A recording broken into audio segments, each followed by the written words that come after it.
رکھو مسلمانوں، تین باتیں تو یاد رکھو، کثیر، اکثر اور کوثر۔ اب میں یہ آیت پڑھتا ہوں، اللہ نے فرمایا انا اعطیناکل کوثر، اے محبوب ہم نے آپ کو کوثر عطا کیا۔ یہ کتنا ہے کوثر؟ کیسے اندازہ کر سکیں گے؟ مولا تو نے ہمارے نبی کو کیا دیا، کتنا دیا، اسی سے آپ اندازہ کر لیں۔ یہ پوری جو کائنات ہے، یہ پوری جو دنیا ہے جس میں ہم اور آپ جی رہے ہیں، یہ پوری روئے زمین، اس پر موجود پورے سمندر، اس پر موجود تمام درخت، اس پر موجود تمام چرند و پرند اور جانور، اس پر موجود تمام جنات، بلکہ فرشتے، ملائکہ، یہ پوری جو دنیا ہے، پوری دنیا، اس میں لاکھوں کروڑوں مخلوقات اللہ کی آباد ہے۔ کیڑے مکوڑے الگ، چرند و پرند الگ، جانور الگ، بہائم الگ، سمندر کی کروڑوں مچھلیاں الگ، جنات کی بے انتہا تعداد الگ، یاجوج ماجوج کی کثرت الگ، آسمانوں میں رہنے والی مخلوقات الگ، ملائکہ، فرشتے، یہ تمام مخلوقات الگ۔ ان تمام کائنات کی چیزوں کو اللہ کیا فرماتا ہے؟ قل متاع الدنیا قلیل، اے محبوب آپ فرما دیں یہ پوری دنیا قلیل ہے۔ کیا ہے؟ پوری دنیا کا سامان قلیل ہے، اس میں کروڑوں انسان بھی آ گئے، ہم بھی قلیل ہیں، پوری روئے زمین آ گئی، یہ بھی قلیل ہے، یہ سارے آسمان آ گئے، یہ بھی قلیل ہے، یہ ساری کائنات کے ہر ذرے اس میں آ گئے، یہ قلیل ہے۔ اب رب ذوالجلال ارشاد فرماتا ہے یہ پوری کائنات قلیل ہے۔ کیا ہے؟ قلیل ہے۔ اور اس کائنات سے اگر کچھ زیادہ ہونا چاہیے تھا تو وہ کثیر ہے، اور کثیر سے بھی زیادہ چاہیے تھا تو اکثر ہے، اور اکثر سے بھی زیادہ چاہیے تھا تو وہ کوثر ہے۔ اے محبوب ہم نے آپ کو یہ پوری کائنات میں موجود یہ قلیل نہیں دیا، اس سے تھوڑا زیادہ کثیر بھی نہیں دیا، اس سے زیادہ اکثر بھی نہیں دیا، اے محبوب ہم نے تو آپ کو کوثر دیا ہے، ہم نے آپ کو کوثر عطا کیا ہے۔ عزیزان گرامی وقار، یہ شان مصطفیٰ ہے۔ رسول پاک صلی اللہ تعالی علیہ وسلم کو اللہ فرما رہا ہم نے کوثر دیا ہے۔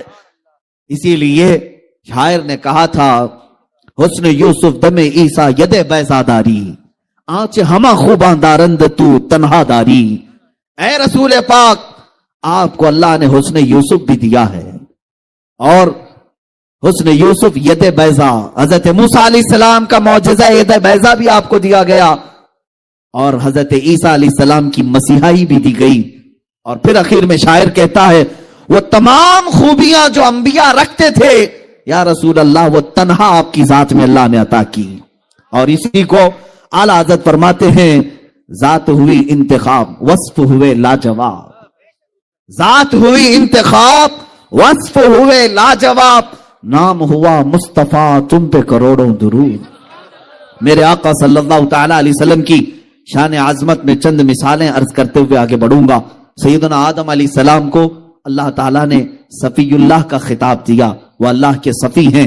آدم علیہ نبینا علیہ الصلوۃ والتسلیم کثرت بکا میں مشہور تھے، یعنی آپ کثرت سے رویا کرتے تھے، کافی سالوں تک آپ نے گریہ بزاری کی، اور یہ کثرت بکا میرے آقا صلی اللہ علیہ وسلم کو بھی عطا کی گئی۔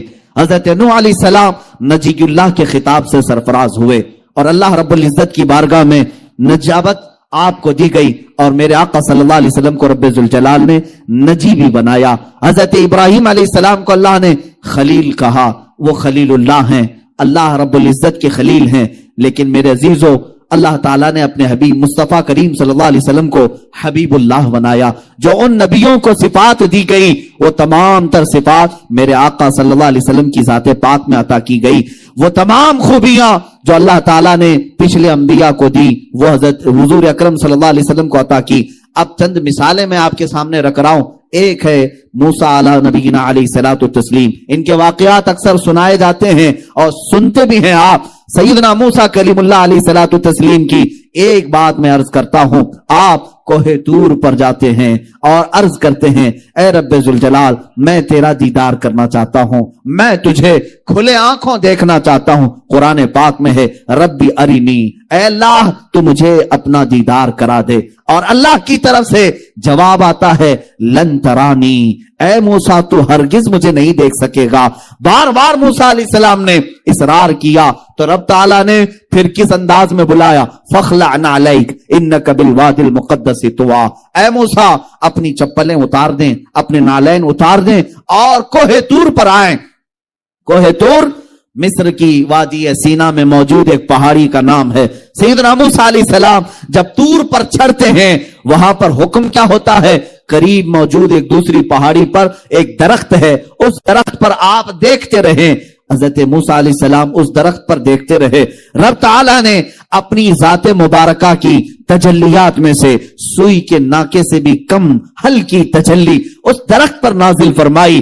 اور روایات یہ بتاتی ہیں فلما تجلی ربہ، اللہ تعالیٰ نے جب اس پہاڑ پر اپنی تجلی کا اظہار فرمایا، حضرت موسیٰ علیہ السلام غش کھا کر کے گر گئے.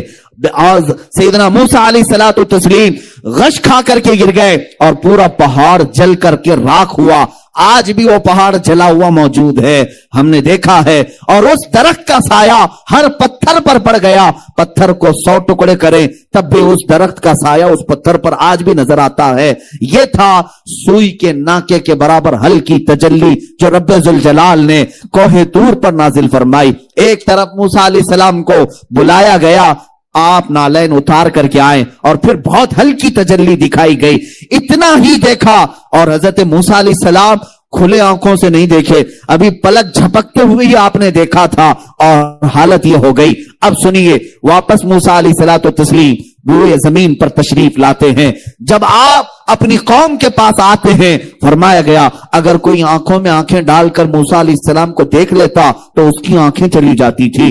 آنکھوں میں اتنا نور تھا، اتنا جلال تھا. اور فرماتے ہیں موسیٰ علیہ السلام کی نگاہوں کی تاثیر اور دور بینی کا عالم یہ تھا کہ نہایت ہی سخت ترین رات، کالے اندھیرے کے اندر حضرت موسیٰ علیہ السلام 3 میل دور یعنی تقریباً 4.5 کلومیٹر دور اگر رات کے وقت کسی کالے پتھر پر کالی چیونٹی رینگ رہی ہو، موسیٰ علیہ السلام اسے آسانی سے دیکھ لیا کرتے تھے. سیدنا موسیٰ علیہ السلام 3 میل دور رات کے وقت پتھر پر رینگنے والی کالی چونٹی کو دیکھ لیا کرتے تھے. یہ کس بات کا کمال تھا؟ کوہ طور پر جو ہلکی سی تجلی آپ نے دیکھی تھی، یہ شان موسیٰ ہے. اب آؤ 26 رجب کی وہ تاریخ یاد کرو جب شب معراج ہوتی ہے.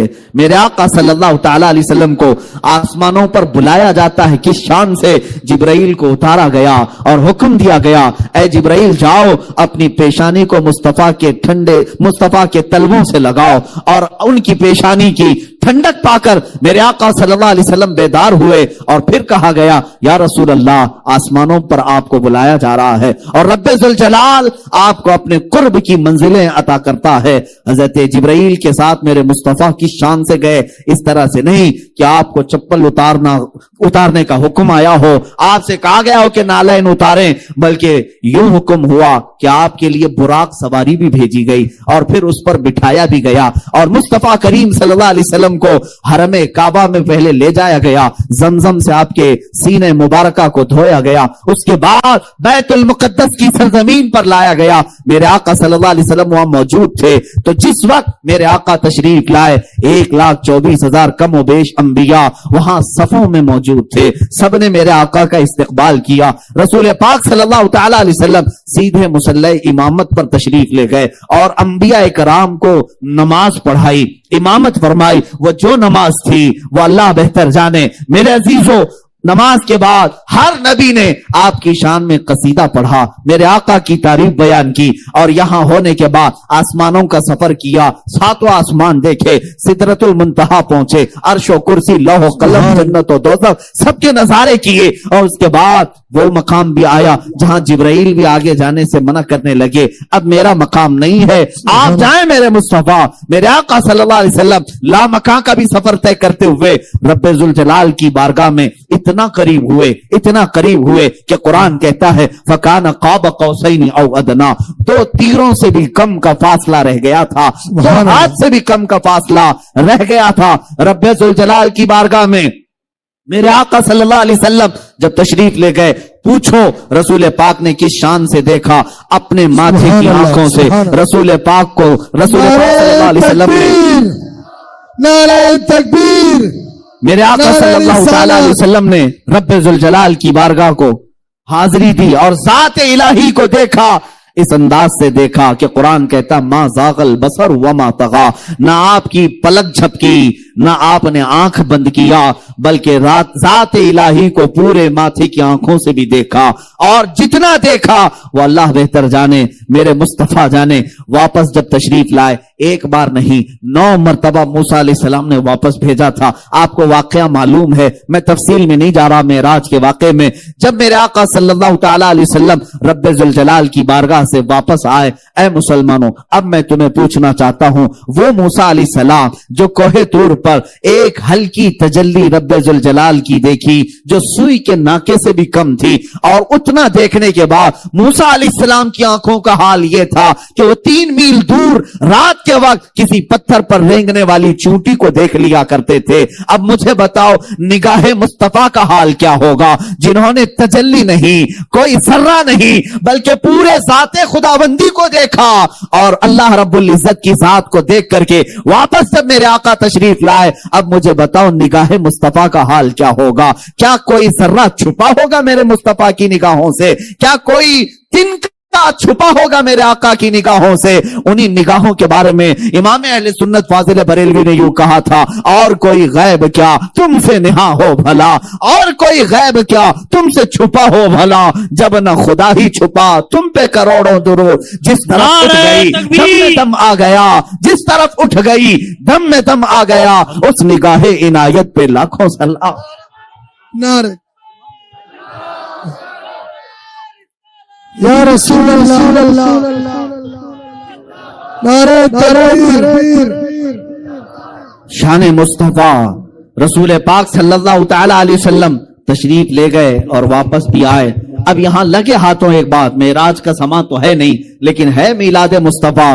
ہم میرے آقا صلی اللہ تعالی علیہ وسلم کی شان بیان کر رہے ہیں، در حقیقت ہم اپنی قسمت کو بلند کر رہے ہیں۔ عزیزان گرامی، لوگ جب یہ واقعہ سنتے ہیں کہ میرے آقا حرم کعبہ میں گئے، پھر وہاں سے بیت المقدس گئے، 1,24,000 انبیاء کی امامت کی، اکثر انبیاء نے اس میں حضور کی شان میں خطبے پڑھے، پہلے آسمان کا سفر، دوسرے آسمان کا سفر، 2 آسمانوں کے بیچ میں جو سفر ہے وہ 500 سال کی مسافت کا ہے، 500 سال کی مسافت کا، 7 آسمانوں کا سفر، عرش و کرسی، لوح و قلم، جنت و دوزخ، ان سب کا نظارہ کرنا، اور پھر ذات خداوندی کو دیکھ کر واپس آنا۔ لیکن کمال اس بات کا ہے کہ جب سنی بیان کرتا ہے تو یوں کہتا ہے کہ بستر زنجیر بھی ہلتی رہی، بستر بھی رہا گرم۔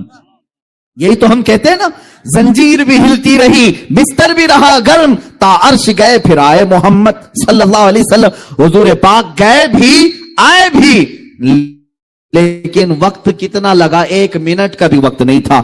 اب جو فلسفی ہے، جو عقل کے گھوڑے دوڑاتا ہے، وہ کہتا ہے میاں یہ تو آپ پھینکم پھاک کر رہے ہوں گے، ایسی باتیں اڑا رہے ہوں گے، ایسا کیسے ممکن ہو سکتا ہے کہ اتنے چھوٹے وقت میں اتنا لمبا سفر کیسے کر سکتے ہیں؟ میرے عزیزوں، پہلے تو میں ان کو عقلی جواب یہ دوں گا، آج سے 100 سال پہلے، 200 سال پہلے بھی اگر کوئی یہ کہتا کہ میں ممبئی سے جے پور 2 گھنٹے میں آ گیا، تب بھی لوگ اس کو بیوقوف کہتے تھے، پاگل کہتے تھے، کیونکہ پلین نہیں تھے، ہوائی جہاز کا وجود نہیں تھا۔ لیکن آج اگر کہہ دیں گے تو مان لیا جاتا ہے۔ میرے عزیزوں، 1400 سال پہلے جو میرے مصطفیٰ کا سفر ہوا ہے وہ آج تک کے لوگوں کے عقل میں آنے والی بات نہیں ہے، کیونکہ وہ سفر در حقیقت معجزہ ہے اور نور نور سے ملنے جا رہا ہے، تو یہاں مسافت کس بات کی؟ میرے عزیزوں، اب میں جو بات عرض کرنے جا رہا ہوں توجہ سے سنیں کہ کیسے حضور گئے بھی آئے بھی، اور کائنات کا وقت اتنا ہی رہا، کائنات میں اتنا ہی وقت تھا، 1 منٹ کا بھی وقت نہیں لگا، بستر بھی گرم تھا، دروازے کی زنجیر بھی ہل رہی تھی، جس سے آپ وضو فرما کر گئے تھے اس سے قطرے بھی ابھی ٹپک رہے تھے۔ اتنے شارٹ پیریڈ میں اتنا لمبا سفر کیسے ممکن؟ کسی دانشور نے بڑے اچھے انداز میں ایک مثال سے سمجھایا تھا. آپ کو میں بھی بتا دیتا ہوں. اگر آپ کے ہاتھ میں کوئی وال کلاک ہو, گھڑی ہو, آپ دیکھیں گھڑی 2 سوئیوں سے چلتی رہتی ہے, کبھی اس میں 1 بجے, کبھی 2 بجے, کبھی 3 بجے. آپ ایک کام کرنا, جب گھڑی میں 12 بج جائیں تو اس کو اٹھا لینا دیوار سے اور اس کے پیچھے سے اس کے سیل نکال دیں, اس کی بیٹری نکال دیں, تھوڑی دیر کے لیے اپنے پاس